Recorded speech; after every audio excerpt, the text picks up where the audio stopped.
pessoal, então a aula de hoje vai ser sobre métodos de aproximação dependente do tempo.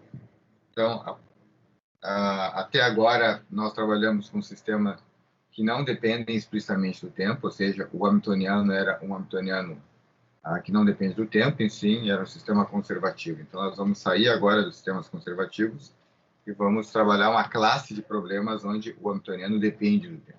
Tá? Então, quando o hamiltoniano depende do tempo, então a gente tem um H de T, ele depende do tempo. Né? Obviamente, se ele depende do tempo, a gente perdeu a simetria de invariância temporal e a energia não vai ser mais conservada, tá? Como vocês sabem, da parte de simetria.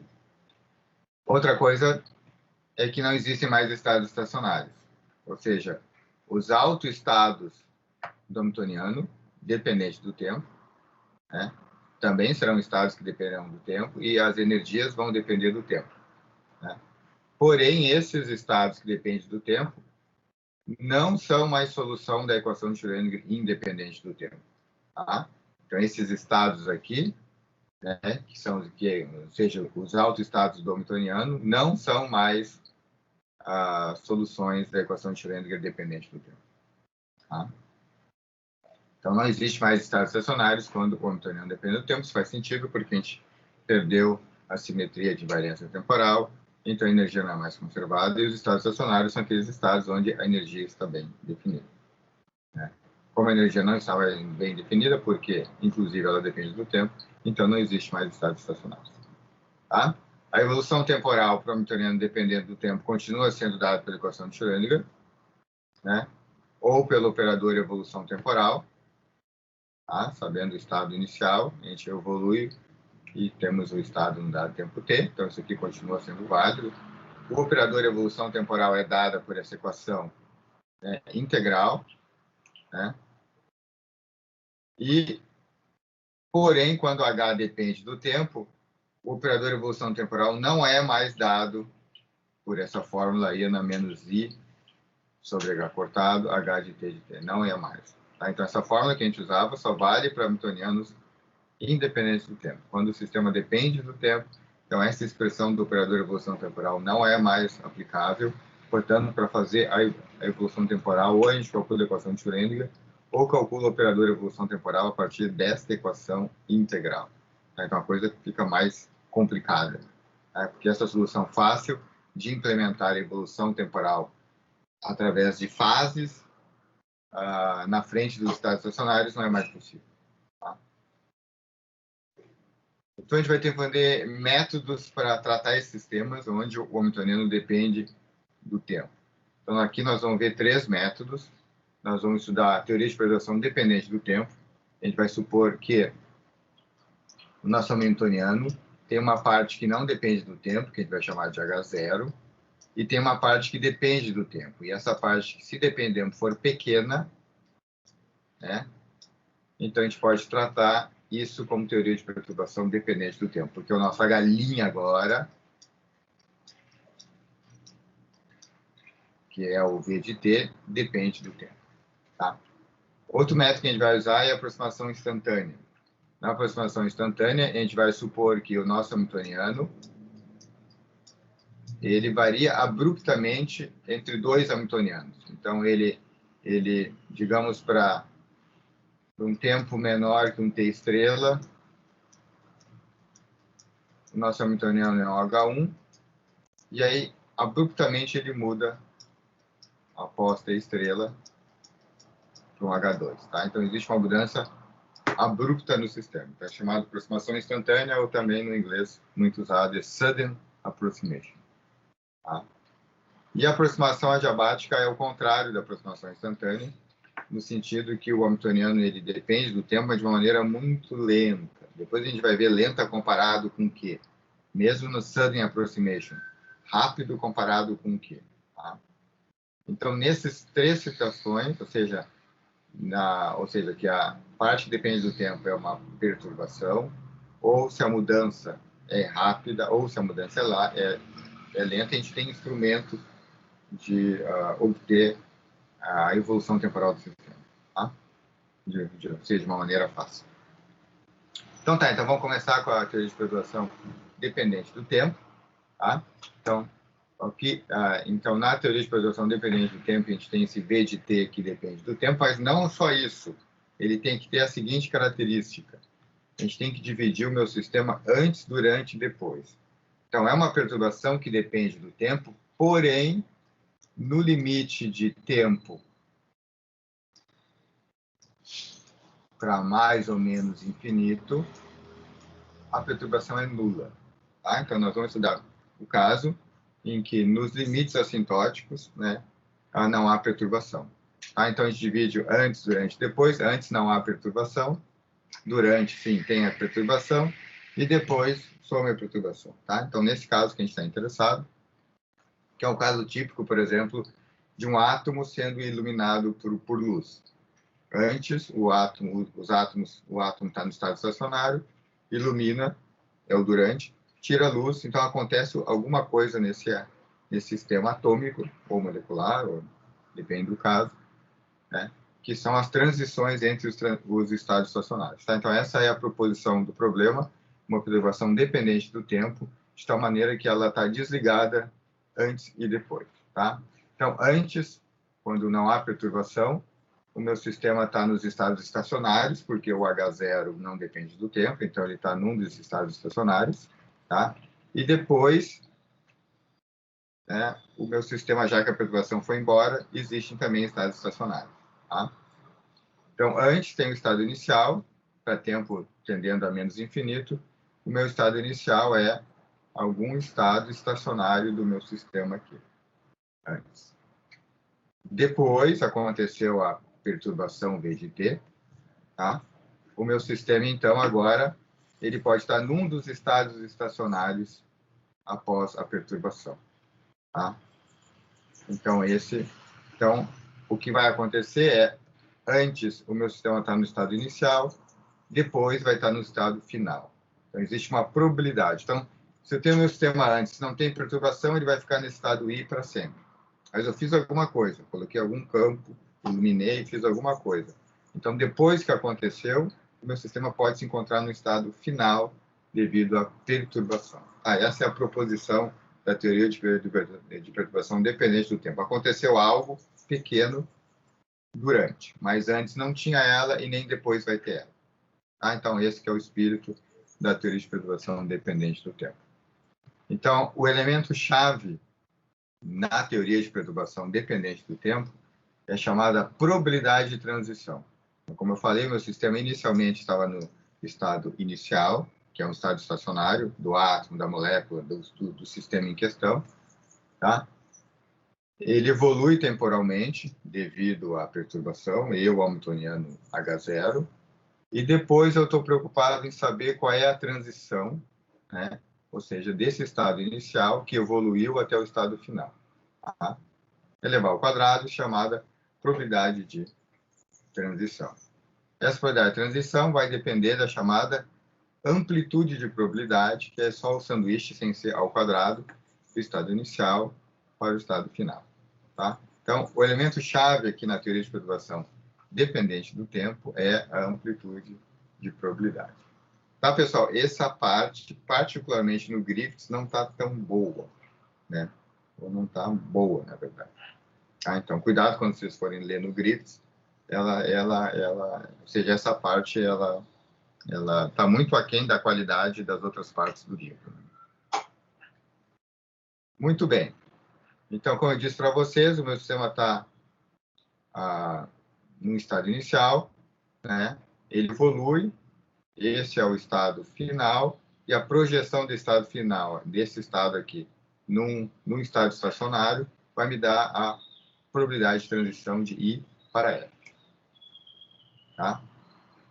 Bem, então, a gente tem que calcular nesse sanduíche, o que é complicado é o U, porque o I a gente tem, que são os estados estacionários iniciais, né, antes da perturbação. F a gente tem, que são os estados estacionários após a perturbação. O que é complicado de calcular aqui é o U, que é a evolução temporal. Tá? Então, a evolução temporal é dada por essa equação, do operador de evolução temporal, que a gente viu na primeira unidade. Né? Ela depende do hamiltoniano, que depende do tempo. Né? E esse hamiltoniano depende do tempo, tem uma parte que não depende do tempo, que é H0, vezes V de t, que depende do tempo. Tá? Usando essa equação aqui, ó, não é tão fácil de fazer uma série de perturbação, porque o que é pequeno é o nosso V. Até a gente pode colocar um parâmetro de controle lambda aqui, para ligar e desligar essa perturbação. E se vocês colocam isso aqui, ó,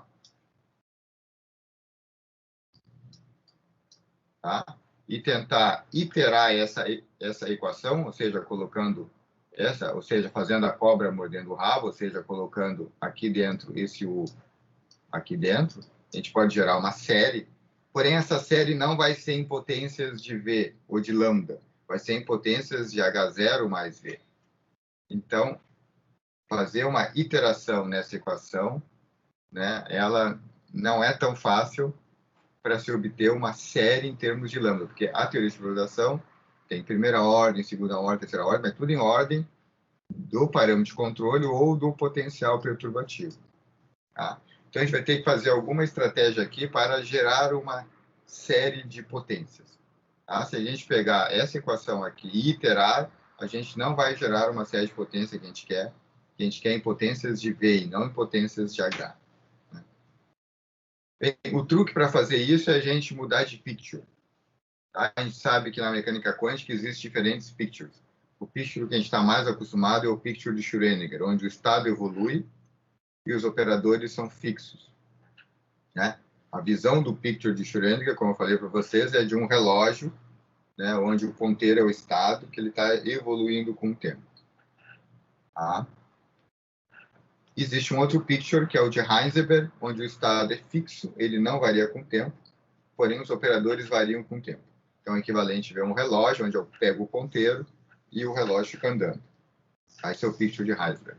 Aqui nós vamos fazer um picture chamado intermediário, não é nem um Schrödinger e nem um Heisenberg.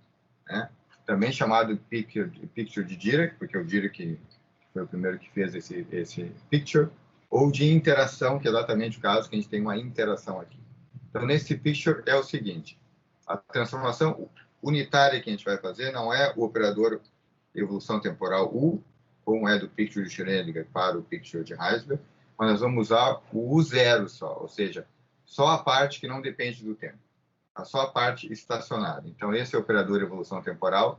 Se V fosse igual a zero, seria isso, apenas com H0. Então, a ideia do picture de interação é retirar a fase dinâmica do estado inicial. Ou seja, se a gente tem um estado, isso aqui é no picture de Schrödinger, o estado estacionário tem uma parte que não depende do tempo e tem a parte que depende do tempo, que simplesmente é essa exponencial, tá? Que vocês já usaram várias vezes ao fazer a evolução temporal de estados estacionários. Né? Então, a evolução temporal de estado estacionário é só uma fase. Agora, o picture de interação, ele simplesmente vai dizer que isso aqui é igual ao φ i, tá? Isso aqui simplesmente a parte que não depende do tempo, isso aqui é o φ i, psi no picture de interação. Tá? Então, o picture de interação é essencialmente tirar essa exponencial complexa que depende do tempo nos estados estacionários no picture de Schrödinger. No picture de Schrödinger, os estados estacionários evoluem com o tempo de uma maneira trivial, só através dessa fase. Tá? Se a gente vai no picture de interação, os estados estacionários eles não mudam com o tempo. Eles são fixos mesmo. Tá? Parecido com o picture de Heisenberg, onde os estados não mudam com o tempo. Tá? Como é que a gente introduz isso? Então, o picture de interação ele pode ser obtido através do picture de Schrödinger, aplicando o U0 de T0 até T, ou seja, desinvoluindo a fase, ou seja, U0 dega de T menos T0. Tá? Então, esse operador U vai simplesmente retirar esse cara aqui. Tá? Ele vai retirar a fase do estado estacionário, né? Na representação no picture de Schrödinger. Tá? Então, sempre qualquer picture são evolução operadores unitários, então essa é a definição do picture de interação, é simplesmente aplicar o U0 na menos 1, né? Isso aqui é equivalente ao 0 na menos 1. Né? Aqui eu posso dizer que é de T0 até T, isso aqui é equivalente a U0 de T a T0, só que eu retiro ele, ou seja, na menos 1. Tá? Os operadores no picture simplesmente se transformam segundo essa transformação unitária. Isso aí, tudo igual ao picture de Heisenberg, só que no Heisenberg a gente faz a operação unitária U total. Aqui apenas o U0. Tá? Somente parte da interação é retirada no picture de interação. Por isso que é picture intermediário, onde apenas, seja, o vetor evolui apenas com a interação, é isso. Se não tivesse interação, o ponteiro estaria parado. No picture de Schrödinger, sem interação, o ponteiro está andando, por causa do H0, por causa dessa fase aqui, chamada fase dinâmica também. Então, no picture de Schrödinger, o ponteiro sempre está andando, mesmo sendo no estado estacionário. Mesmo em estado estacionário, ele depende do tempo, através dessa fase. No picture de interação, essa dependência trivial da exponência complexa é retirada através do picture. Então, no picture de interação, o estado estacionário inicial, ele é um ponteiro parado, tá? Que só depende do estado estacionário. Tá? Ok. Porém, nesse picture de interação, o vetor vai andar somente devido à interação e não devido ao H0. Essa que é a ideia do picture de interação. Então, matematicamente, é implementar uma transformação unitária com o zero. Tá? Então, está aqui a definição do picture. Tá? A evolução temporal, então, né? Eu só agora estou escrevendo... essa aqui é a evolução. Esse psi de t aqui evolui assim no picture de Schrödinger. O psi de t no picture de Schrödinger é U de t, t0, psi de t0, tá? E no instante inicial, os dois pictures são iguais, tá? Então, só para ficar assim, em t0, o picture de Schrödinger é igual ao picture de interação, que é igual ao picture de Heisenberg. Todos os vetores, a gente tem que fixar os pictures, né? Então, a gente está fixando em t0. No começo da história, todos os pictures são iguais. Só que o picture de Schrödinger continua andando pelo H0, o picture de interação não anda e o picture de Heisenberg não anda. Tá? O picture de Heisenberg nunca anda, mesmo com a interação, por definição do picture de Heisenberg. Então, tá, mas na interação o vetor só anda devido ao V de t, devido à interação. Tá, pessoal? Qualquer pergunta, vamos fazendo pergunta aí, que é importante. Tá? Então, esse U0 vezes U é chamado operador de evolução temporal no picture de interação. Então, ele é o 0 dega vezes U. Tá? Tá? Então, psi na interação é o 0 dega vezes psi de t. O psi de t no picture de Schrödinger é U vezes psi de t 0 no picture de Schrödinger. Em t0, todos os pictures são iguais. Então, portanto, a evolução do vetor no picture de interação é dada pelo UI. UI aqui, que é U vezes o 0. Eu vou reescrever isso aqui de novo. O operador de evolução temporal no picture de interação é o 0 dega vezes U. Eu posso multiplicar o 0 na esquerda para a direita. Tá? Se eu faço isso, fica o 0 aqui, o 0 aqui. O 0 com o 0 dega é identidade. Então, portanto, U é igual a o 0 vezes o 0i. Tá? Bem, a ideia é obter uma equação para evolução temporal no picture de interação. Mas a gente sabe a evolução temporal do U. Isso a gente sabe. Como é que determina o operador de evolução temporal U é dado por essa equação com o hamiltoniano total. Esse é o operador de evolução temporal total dado pelo hamiltoniano total. Tá? Lembrando que esse hamiltoniano total é o H0 mais a interação dependente do tempo. Tá? Bem, eu vou colocar, então, esse U, na verdade, é o 0 vezes o I. Então, está aqui, só que simplesmente troquei o U para o 0 vezes o I, o 0 vezes o I. E a ideia é determinar uma equação para o UI, já que eu sei quem é o 0. O 0 eu sei quem é. Né? É a evolução temporal apenas com H0. Né? A ideia é determinar o U de I, porque o U de I é a evolução temporal devido a essa parte aqui, que é o V de T. Tá? Então, eu coloquei isso na equação. Eu posso separar essa derivada, a derivada do primeiro, mais o vezes o segundo, o primeiro vezes a derivada do segundo, e esse H eu separei em H0 e V. Tá? Tranquilo, né? Bem, IH cortado du0 dt é a evolução temporal do H0. Aí esse é o operador H0 que eu sei, o operador U0. U0, a equação para determinar o U0 é exatamente IH cortado du0 dt igual a H0 U0. Tá? Já que é isso, então esse lado aqui é H0 U0 UI, H0 0 UI, então se cancela esse termo com esse termo. Então a operação para o I fica fácil. Aqui ainda eu multiplico por o zero dega, então o zero dega vezes o zero da identidade. Então esse lado fica IH cortado DUI dt. E esse lado aqui fica o zero, que eu multipliquei dega, V o zero UI. Esse termo aqui eu vou chamar, na verdade, é a perturbação no picture de interação, por definição. Né?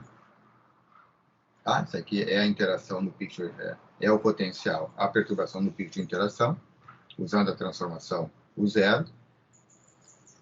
Então, a gente tem aqui, então, a equação para o operador evolução temporal no picture de interação.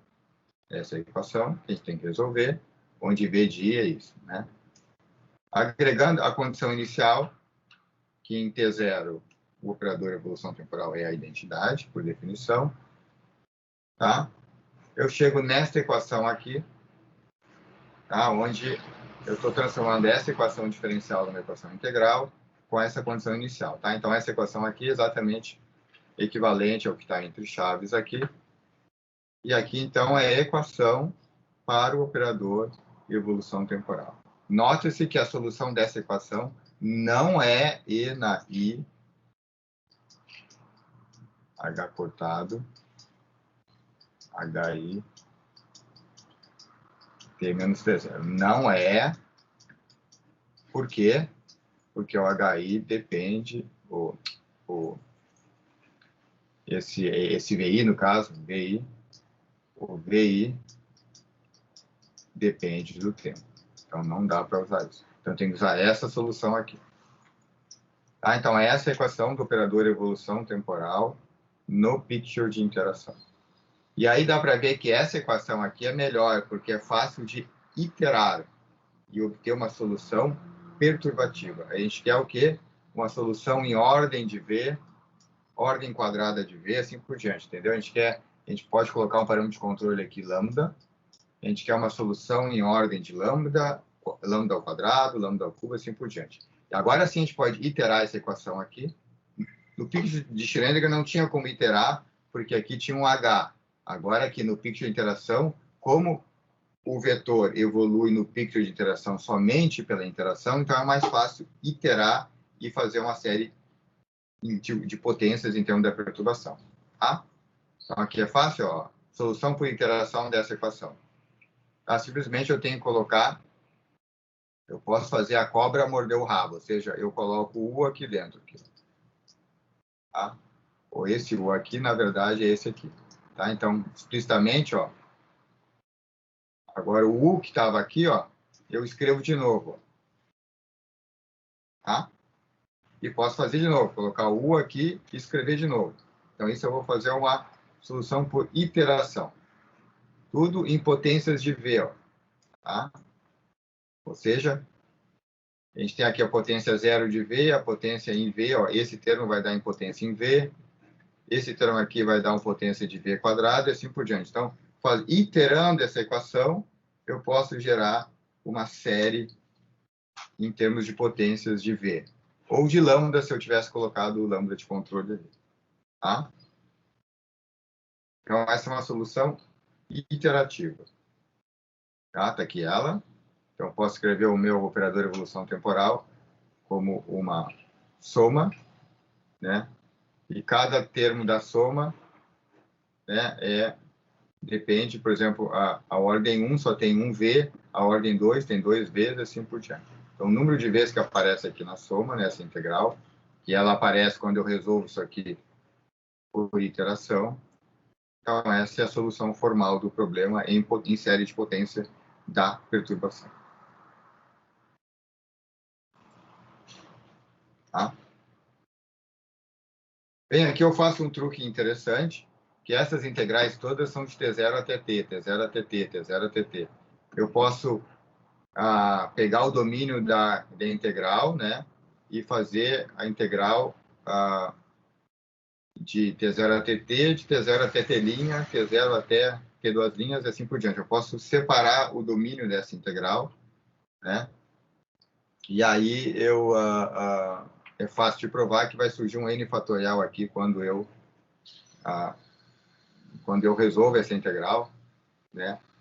Basicamente, a integral de t0 a t, t0 a t é a metade da integral de 0 a t, de 0 até t', tá?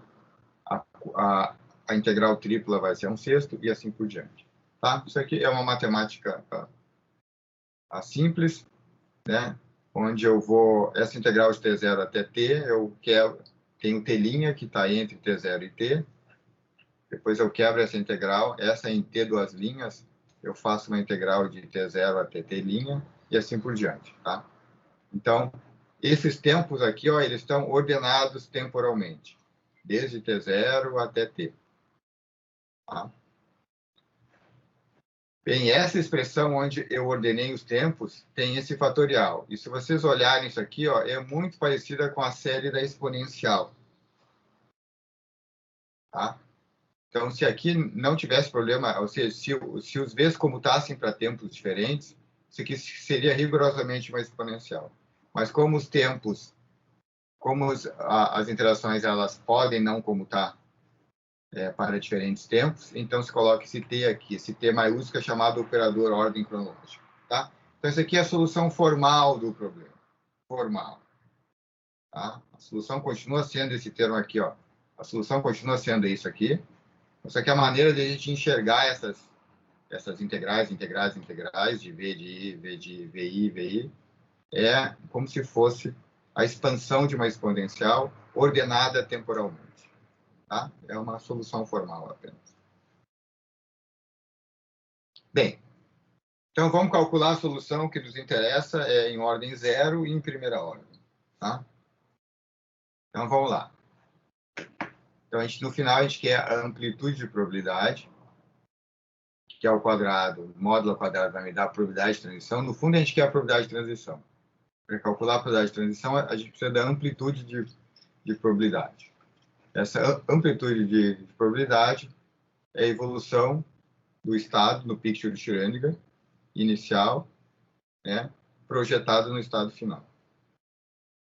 Esse U aqui, no picture de Schrödinger, pode ser escrito como 0 vezes o I, né? O estado inicial do picture de Schrödinger, isso aqui tudo é no picture de Schrödinger. Quando é picture de Schrödinger, geralmente não se coloca o S do picture de Schrödinger, né? Porque o default é o picture de Schrödinger. Né? Mas eu vou colocar aqui para ficar mais fácil. Então, no estado inicial, T0, os pictures coincidem. Então, esse aqui é o picture de interação. E esse cara aqui, ó, na versão BRA, é o estado final no picture de interação. Então, o sanduíche da amplitude de probabilidade nada mais é do que o sanduíche estado inicial no picture de interação, a evolução temporal no picture de interação e o estado final no picture de interação. Tá?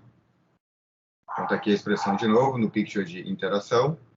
A gente resolveu esse UI do picture de interação por iteração, né? Então, portanto, a gente vai ter uma expansão na amplitude de probabilidade. Tá? Ou seja, amplitude de probabilidade de ordem 0, se eu colocar somente o termo 0, amplitude de probabilidade de ordem 1, se eu colocar o termo 1 e assim por diante. Tá? Então, colocar essa expansão em série de potências do I nessa expressão, eu vou ter uma expansão das amplitudes de probabilidade. Então, essa aqui é a amplitude de probabilidade em ordem 0, amplitude de probabilidade de transição em ordem 1, amplitude de probabilidade em ordem 2 e assim por diante. Onde a amplitude de probabilidade na ordem n é dada por essa expressão. Onde esse U e na n, na verdade, são esse conjunto de integrais. Tá, então o problema está resolvido, em princípio. né? A gente só tem que, então, agora pegar alguns casos, que é o caso de n igual a 0 e de n igual a 1, que é em ordem 0 e em ordem 1. Tá? Tá? Então, aqui, para montar esse sanduíche, a gente tem que lembrar que o estado inicial no picture de interação é o estado estacionário que não, sem a parte temporal, a parte inicial, e a parte final é o estado temporário, é o estado estacionário sem a fase dependente do tempo, tá? Então, aqui sim, então, tá a expressão completa. Né? Esse sanduíche é com os FIIs que não dependem do tempo. Então, estado estacionário inicial, estado estacionário final, né? Então, a gente tem que calcular esse U e N. Então, nós vamos calcular para o caso de ordem 0 e ordem 1, tá? Então, vamos lá. Ordem 0, o potencial é igual a 0, né? Em ordem 0 aqui, ó, se eu colocar ordem 0,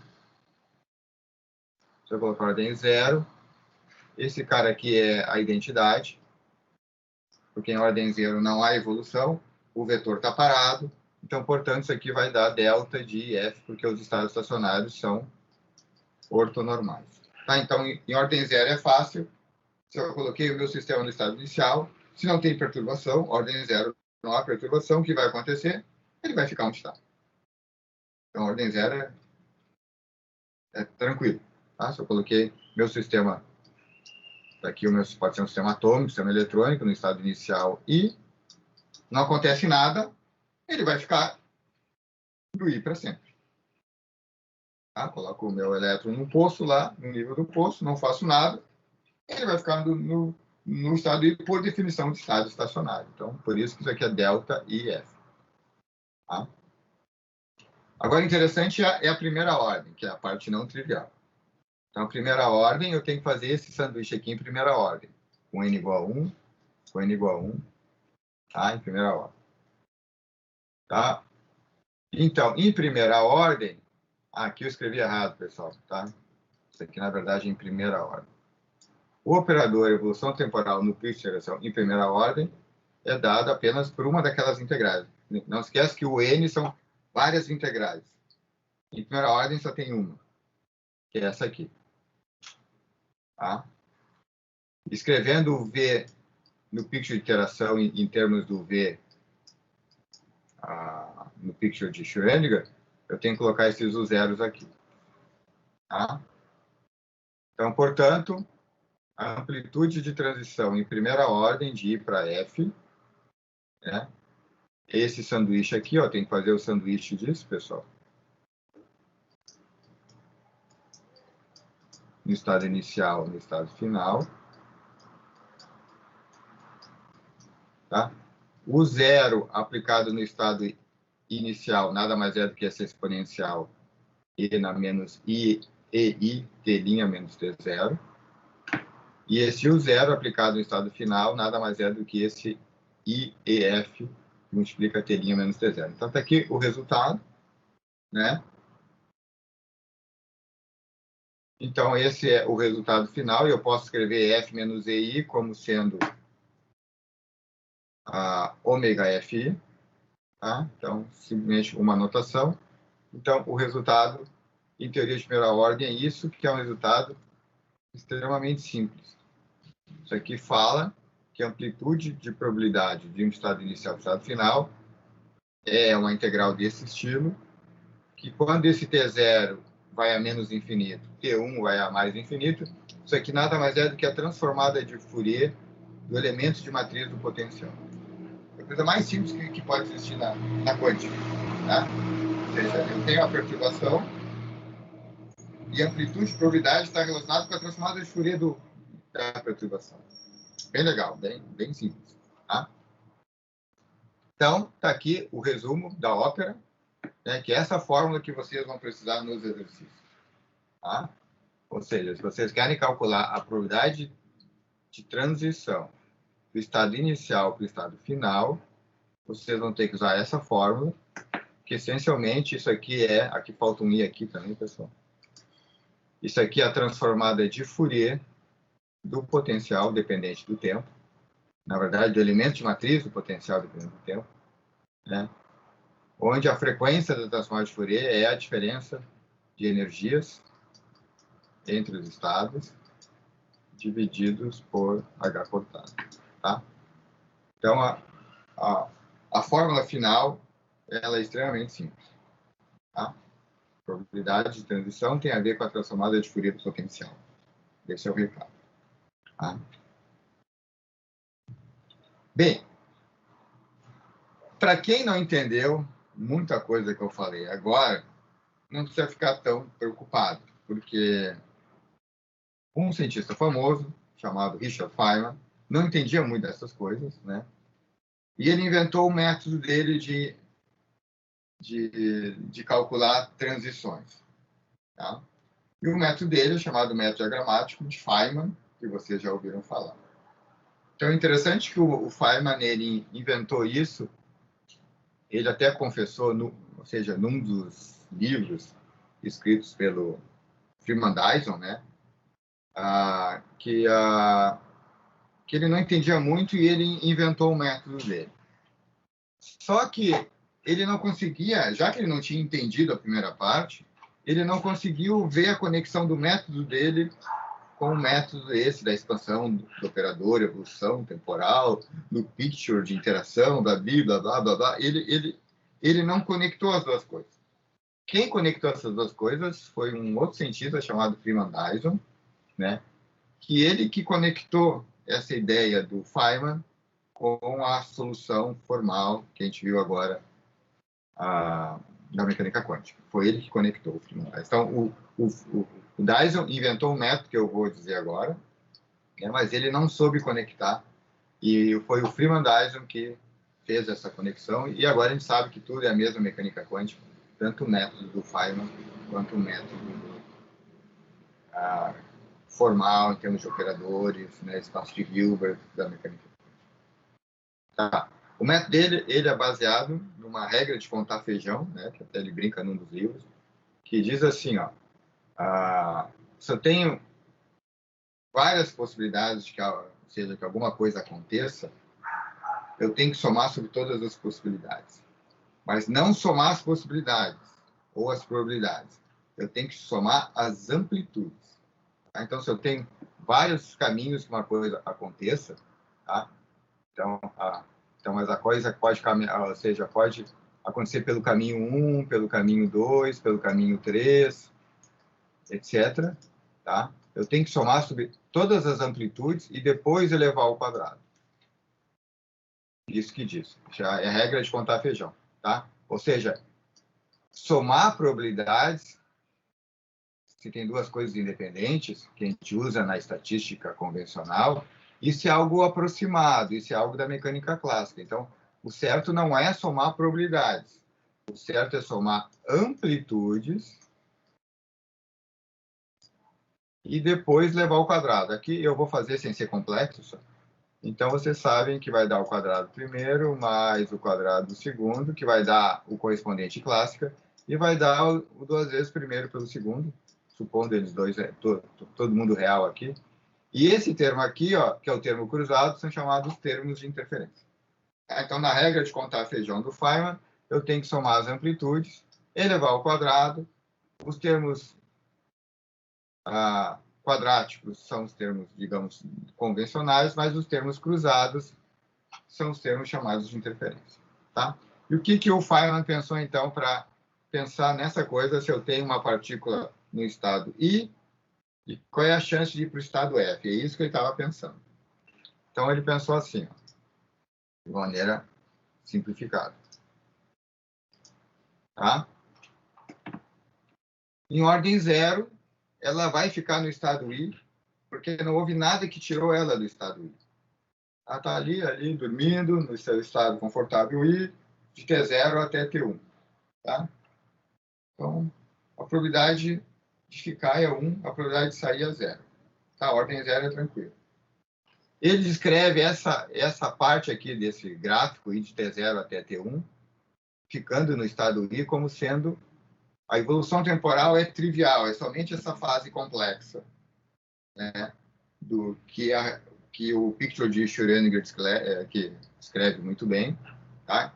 I é um estado estacionário, e que no Picture de Heisenberg e de iteração a gente retira essa fase após a transformação unitária. Tá? Mas o espírito é isso. Se eu estou num estado inicial, a evolução temporal desse estado é simplesmente essa fase complexa. Agora, vamos fazer a primeira ordem. O que acontece na primeira ordem? Em T0, o sistema está em I. Tá? E em T' veio uma perturbação. Um kick só, que tirou do estado I e colocou no estado F. Foi só uma pancada. Pá! Tirou do estado I, foi para o estado F. Então, a primeira ordem é uma pancada só, que tira do estado I e vai para o estado final. Pá! Essa pancada é regida pela perturbação externa, por esse elemento de matriz, Fi, tá?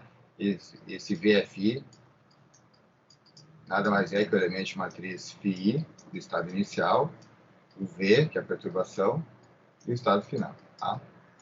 Então, essa pancada tá, sobre IH portátil. Tá? Isso foi em telinha. Depois do tempo telinha, ele está no estado final, então ele vai andar esse outro segmento aqui no estado final, de telinha, de T1 até telinha. Tá? Então, isso aqui ele propaga livre no estado inicial, recebe a pancada, vai para o estado final, e aqui, então, ele vai para o estado, ele fica no estado final de telinha até o T1, que é o tempo de observação. Tá? Pela regra de contar feijão, isso é uma amplitude. Essa pancada telinha pode ter surgido em qualquer tempo telinha entre T0 e T1, então eu tenho que integrar, quer dizer, somar as amplitudes de probabilidades para qualquer telinha, porque essa telinha pode ter acontecido, essa pancada foi só uma pancada, mas essa pode ter acontecido em qualquer tempo telinha entre T0 e T1. Tá? Essa é a ordem 1, então, que a gente vai trabalhar basicamente na ordem 1. Mas usando a filosofia, a gente pode escrever a ordem 2. E, obviamente, o que a gente for escrever aqui bate com a conta que a gente fez nos slides anteriores em termos do operador U, evolução temporal no picture de interação, né? N, ou seja, obtido por iteração, né? Picture de interação obtido por interação. Cuidado com as palavras. Uma coisa é iterar e outra coisa é interação. Então, picture de interação ou picture de Dirac ou picture intermediário. Esse operador de evolução temporal no picture intermediário de Dirac, né, ele foi construído por iteração, em ordem 0, ordem 1, ordem 2, assim por diante. E esse método diagramático está me dando esse resultado. É um mnemônico para esse resultado. Tá? Ou, se vocês gostam do Feynman, vocês admitem que a coisa do Feynman é mais fundamental que todo esse blá, blá, blá de operadores, etc. Tá? As duas coisas lá. Então, como é que seria na ordem 2, então? Vamos ver se a gente entende. Tá? Então, o sistema começa no estado inicial. Tá? No tempo T0. Então, ele vai andar livre, né, com a energia do estado inicial, I. Aí tem uma pancada que vai tirar ele do estado I e vai para o estado K. Não precisa ser um estado final. Tem um estado K. Tá? Em telinha. Depois ele vai andar livre entre telinha e T2'. Tá? Onde vem outra pancada que vai colocar ele no estado final. Tá? Então, isso aqui é um que foi do estado inicial para um estado intermediário K. E esse é o estado K para o estado final. Então, em segunda ordem, se diz que tem duas... Ou seja, a gente está interessado do estado inicial até o estado final. Em primeira ordem, é só numa pancada. Em segunda ordem, ele vai para o estado intermediário e depois ele vai para o estado final. Esse é o evento de segunda ordem. Tá? Então, aqui, e aí depois do estado que recebeu essa pancada em T2', ele propagou livre de T2' até T1. Aqui eu tenho que integrar sobre todos os T' e T2', obedecendo a ordem temporal aqui. Por quê? Pela regra de feijão do Feynman, eu tenho que somar sobre todas as possibilidades, e eu somo a amplitude, isso aqui na verdade é amplitude, isso aqui na verdade é amplitude, não é a probabilidade, depois eu tenho que levar ao quadrado, vai dar vários termos de interferência, né? E, além do mais, eu tenho que somar sobre todos os possíveis estados intermediários. Ou seja, o mecanismo do Feynman é somar sobre todas as possibilidades. Então, todas as possibilidades de vir pancada em T' e em T2', e todas as... Para onde vai essa pancada, qual o estado intermediário é. Então, esse é o termo de segunda ordem. Tá? Então, essa é a maneira de gerar exatamente essa fórmula aqui, pessoal. Para quem não gosta de diagrama de Feynman, a gente está deduzindo... Cadê? Essa fórmula aqui. Então, essa fórmula do diagrama é exatamente a fórmula para essa expressão aqui. Ó. Em primeira ordem, segunda ordem, isso aqui é ordem N. Tá? Onde esse UN, o IN é isso aqui.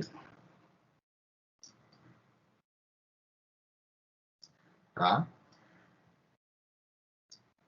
Então, esse é o método por operadores e esse é o outro método por diagramas. Tá?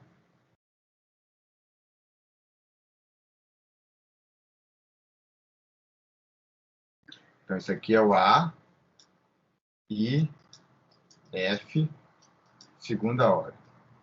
Olha a quantidade. Esse aqui é o A, I, F, ordem zero. E o certo é, se eu quero fazer um cálculo até a segunda ordem, é pegar a primeira ordem, ordem zero, que é trivial geralmente, a pegar a primeira ordem, pegar aqui a segunda ordem, tem que pegar N ordens, e depois elevar ao quadrado. Olha a quantidade de interferência que vai dar. Além das interferências em T', T2', vai ter interferência entre ordens também. Tá? Marcos faz uma pergunta, aquele somatório é se eu tiver mais ordens? Não, esse somatório aqui é da ordem 2. Se eu tiver mais ordens, vai ter mais somatórios. Tá? Até a gente pode fazer em terceira ordem. Aqui. Tá? Então, esse somatório é porque isso aqui está em segunda ordem, porque ele foi do estado inicial para o estado final, para o estado intermediário e depois para o estado final. Eu tenho que somar sobre todos os intermediários. Como seria em terceira ordem? Estado inicial e final. Em terceira ordem, ele vai para o estado intermediário 1K, vai para o estado intermediário 2M e vai para o estado final. Então, em terceira ordem, eu tenho que somar sobre todos os possíveis estados intermediários. 2, o K e o M. O bom da primeira ordem é que não há estado intermediário. Ele vai direto do inicial para o final. Bum! Sem estado intermediário. Por isso, não é necessário somar sobre os estados intermediários. Tá? Mas o geral, sim. Tá? Em ordem, ou seja, o geral é tu fazer em todas as ordens e levar ao quadrado. Tá? Isso é um mnemônico bem interessante, né? De como implementar no fundo essa conta aqui. Tá? No fundo, o que está se implementando é essa conta aqui, pessoal. Cadê? É essa conta aqui. Em ordem 0, em ordem 1, em ordem 2, assim por diante. Tá? Ordem 0, ordem 1. Tá? E no final tem que levar ao quadrado o bicho todo. Isso aqui. E vai dar as diferentes interferências, até entre ordens vai dar interferência. Então, é muito comum, alguém calcula a perturbação em segunda ordem e esquece que vai se interferir com a primeira ordem. Então, tem que calcular em ordem 0, ordem 1, ordem 2, depois levar ao quadrado e tem todas as interferências. Tá?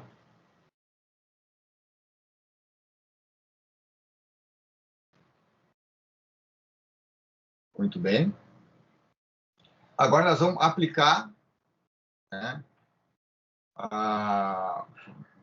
nós vamos fazer 2 exemplos, claro que a gente vai continuar com calma, mas o que a gente vai fazer agora é usar apenas a perturbação em primeira ordem. Então, a partir de agora, nós vamos trabalhar somente em primeira ordem. Tá? E a expressão de primeira ordem, de novo, é muito simples. Tá?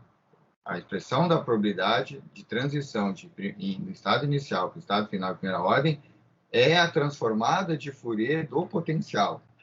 Mais simples que isso, impossível. Tá? Pode pegar o potencial, coloca ele em Python e calcula a Fourier e pronto, já tem lá imediatamente. Então dá para fazer tudo. A gente pode até pensar nos exercícios legais para Python, porque é só a transformada de Fourier do potencial, e vocês que sabem Python, a gente pode fazer isso tudo no Python. Tá? Então é a transformada de Fourier na frequência, ou seja, é a transformada de Fourier. Então vai do domínio tempo para o domínio frequência, e a frequência relacionada com essa transição é a frequência dada por EF menos EI sobre H cortado. Tá? Então, primeiro nós vamos fazer o caso mais simples que tem, que é um potencial constante. Você não pegar um potencial que é, claro que ele tem que ligar e desligar, ele não pode ser sempre constante, então ele era zero, ligou, mas ele é constante. No período que ele ficou ligado é constante, e depois ele desligou. Tá? Então, o primeiro caso que ele vai fazer é um potencial constante quando ele está ligado. Então, liguei, constante, e desliguei. O que faz isso no sistema? Eu tenho um hamiltoniano, coloco uma constante no tempo. Pode ser qualquer coisa, tá? O que é constante é essa elemento de matriz aqui. Mas o potencial em si pode depender da distância, pode ser. Tá? Por exemplo, eu posso colocar num átomo um campo magnético no sistema, e depois tirar. Tá? Posso colocar um campo elétrico e depois tirar. Tá? E esse campo elétrico, ou magnético, ou o que seja, não depende do tema. Ele pode depender de R, pode depender de outras coisas. Ele não depende do tempo. Então, esse elemento de matriz não depende do tempo e ele sai para fora da integral. Então, está aqui. Tá? Então, V independente do tempo. Esse cara aqui não depende do tempo. Esse aqui, na verdade, é o VFI. Ele sai para fora da integral e sai para fora do módulo como módulo de φ ao quadrado. Então, tem que fazer essa integral. Aqui também, para simplificar, eu estou dizendo que o tempo que eu estou ligando a interação T0 é igual a zero, só para simplificar, podia ser qualquer valor. Bom, vamos só deixar em zero. E esse tempo T1, quando termina, quando desliga, tá? O T0 é quando começa, o T1 quando desliga. Essa é a nossa convenção. Mas, por convenção, vamos colocar um em zero e outro em T. Tá? Então, fica a integral de 0 a t, desse bichinho aqui. A integral da exponencial é fácil. O resultado me dá isso aqui, né? Integral simples. Né? É só a integral de uma exponencial. Vai dar esse seno ao quadrado de θ. Tá, vamos fazer um gráfico dessa função. Aqui é a função, o gráfico é isso. O gráfico de um seno ao quadrado, nada emocionante. Né? Esse é o gráfico para ômega f igual a 2. Então, só colocar 2 aqui. Então, vai dar esse gráfico aqui. Eu fiz no Python. Tá. Mas eu posso fazer gráficos mais emocionantes. Gráficos mais emocionantes é que eu faço com função de ômega fi. Então, eu pego o tempo fixo, esse aqui é fixo,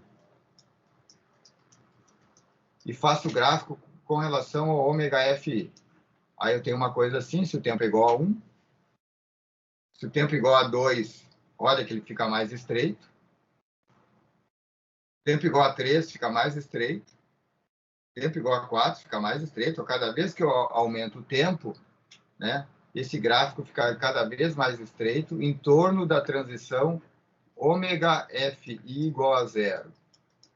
Como ômega é EF menos EI igual a zero, então significa a transição vai ser para energias finais iguais à energia inicial.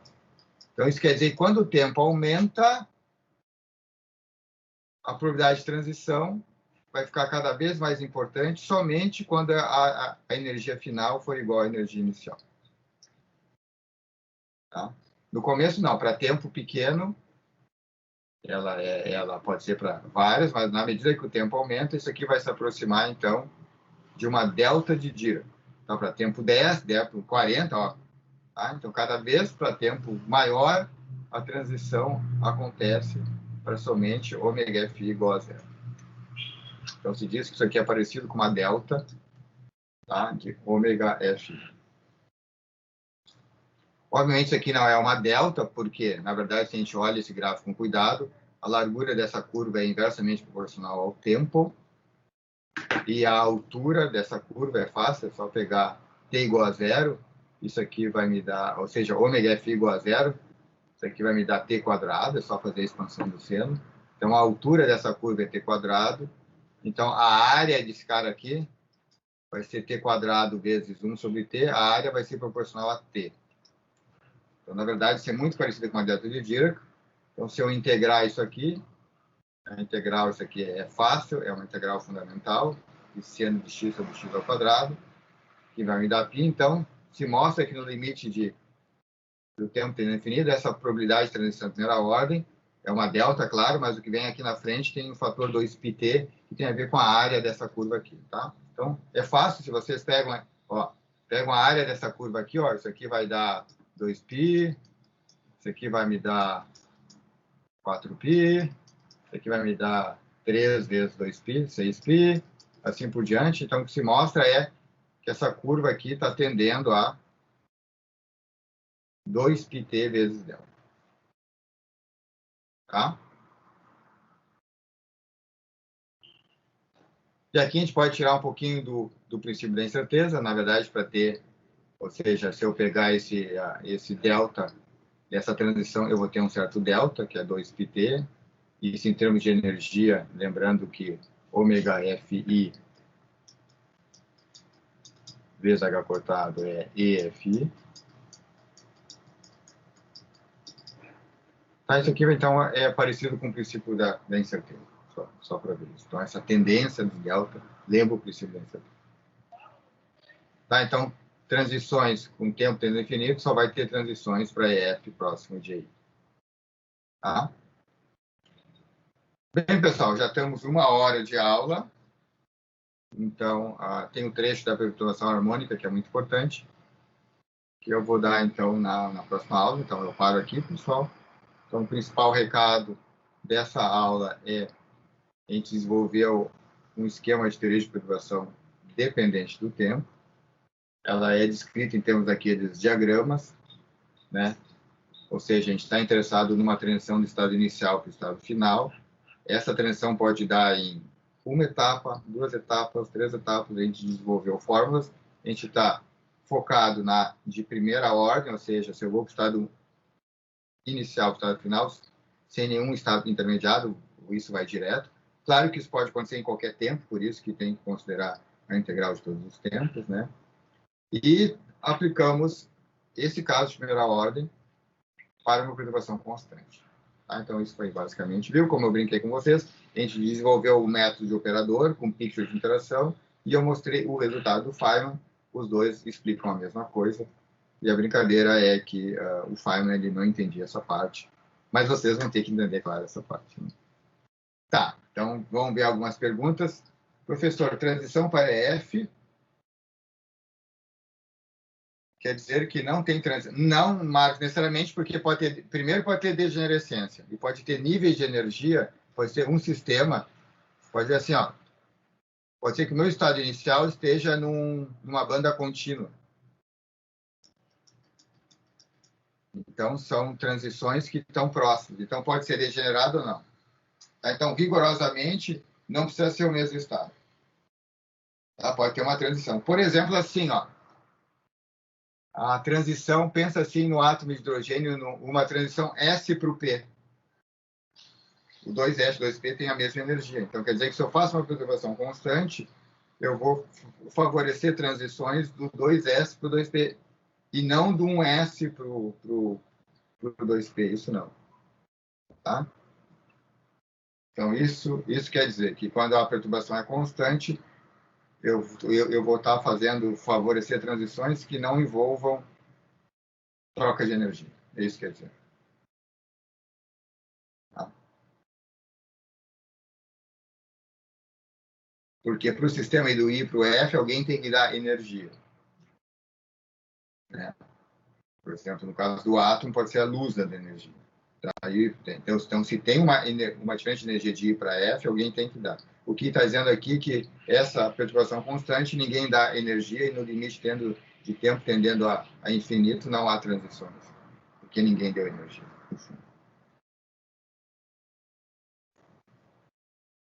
Mais perguntas, pessoal?